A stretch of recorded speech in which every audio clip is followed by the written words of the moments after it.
আপনি জানেন কি মৃত্যুর 40 দিন আগে কি হয়?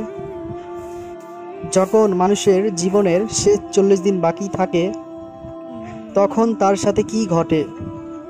আল্লাহ তাআলা তার পবিত্র আরশের নিচে একটি বৃক্ষ সৃষ্টি করেছেন। আল্লাহর যতগুলো মাখলুকাত আছে আর যেগুলোকে জীবন দেওয়া আছে সেই প্রত্যেকটির জন্য এক একটি পাতা ওই গাছে আছে।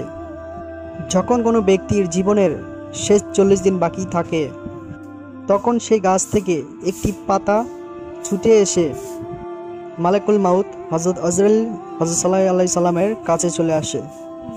সেই পাতা পেয়ে আর নির্দিষ্ট সময়ের মধ্যে মালাকুল মাউত তার জান কবজ করে নেয়। যেই দিনই গাছ থেকে পাতা ছিঁড়ে মালাকুল মাউতের হাতে পৌঁছায় সেই দিনই আরশের নিচে তাকে মৃত ঘোষণা করা হয়, যদিও তারপরও সে পৃথিবীতে 40 দিন বেঁচে থাকে। আল্লাহু আকবার। আল্লাহ আমাদের সকলকে নেক আমল করার তৌফিক দান করুন এবং 5 ওয়াক্ত নামাজ পড়ার তৌফিক দিন এবং সাথে সাথে আমাদের ইসলামিক চ্যানেলটি শেয়ার করে দিবেন এবং ভিডিওটি শেয়ার করবেন, একটি লাইক করবেন এবং সাবস্ক্রাইব করে আমাদের সঙ্গেই থাকবেন। অবশ্যই সাপোর্ট করবেন। আল্লাহ হাফেজ।